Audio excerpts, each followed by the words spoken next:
Kyle Larson dominates, and once again, Martin Truex finds a way to give one away. Let's talk about it. Coming up next.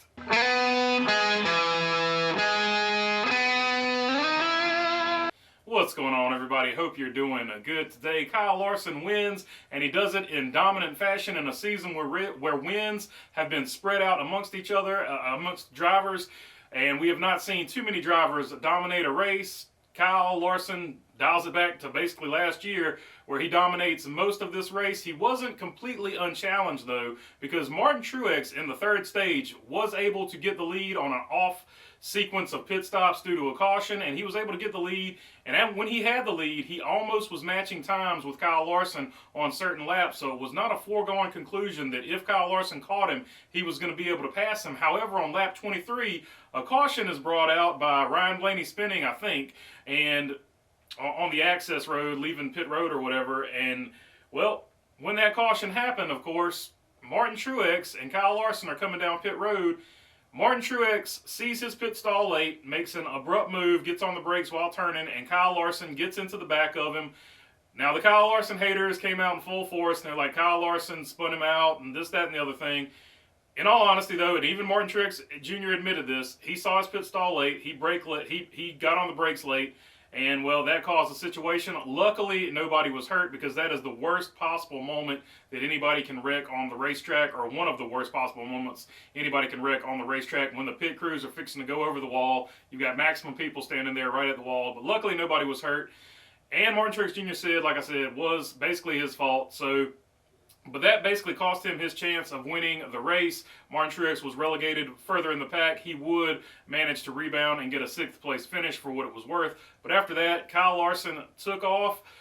They tried to, AJ Allmendinger and Ross Chastain tried to get to him for a couple laps, but they had nothing for him at the end, because after about 5 or 6 laps, Kyle Larson set sail on him. But AJ Allmendinger, shout out to them, they put on a heck of a battle for 2nd place. Speaking of good race, let's take a look at the top 10. Kyle Larson wins. Ross Chastain, your first playoff driver, finished 2nd. AJ Allmendinger going full-time next season. And like I said, those two guys put on a heck of a battle. Austin Dillon finished 4th. That's another one I hit on. I told you with my gut. I was picking Kyle Larson in the pre-race, and I said Austin Dillon will get a top 5 if you were making your DraftKings wagers there. So good run for him. Good run for Brad Keselowski. Him and Kyle Larson chopped each other off. Brad Keselowski was doing his best to hold Kyle Larson back there in 6th place. But Larson eventually got around him. They both traded nose chops on each other there. Martin Truex Jr. recovers, like I said, to 6th place. Denny Hamlin, a 7th place finish. Kevin Harvick, out of nowhere, comes home 8th place. Kyle Busch, also out of nowhere. He struggled all day, but ends up with a 9th place finish. Daniel Suarez, 10th, and Christopher Bell, 11th. So that is your good race, but however, the bad race is going to have to go. Let me start off with NASCAR officiating and NBC broadcasting, because at the end of the race, and although this was on the last lap and it really wouldn't have affected the finish, NASCAR didn't mention anything about it, and NBC Sports didn't mention a thing about it, but Ty Dillon basically spins in front of the leaders, and they acted like nothing happened, nothing was reported about it, there was no coverage. We've seen NASCAR get really aggressive with the cautions.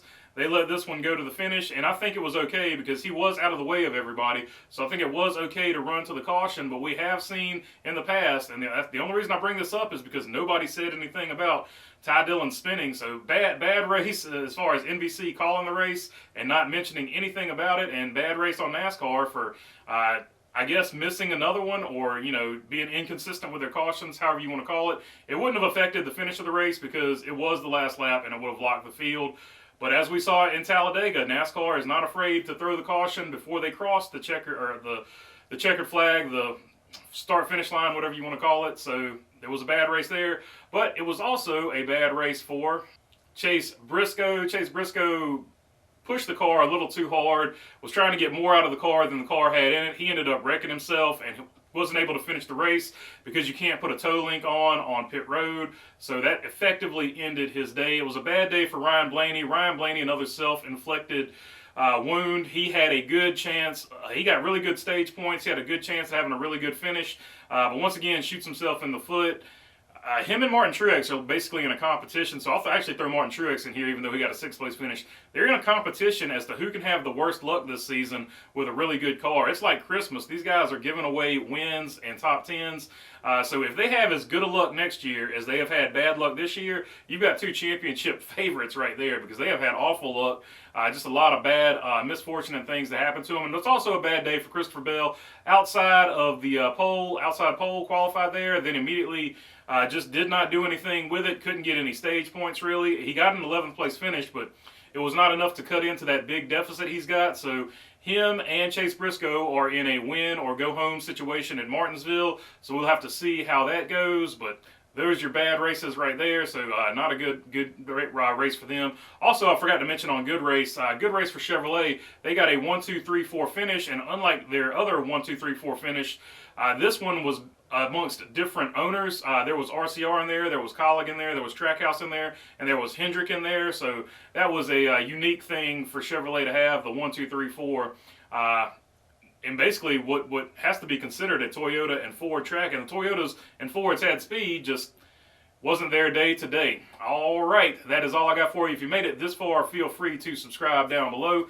If you got a question, comment, or anything like that, leave it down in the comment section. And other than that, thanks for your time. Peace.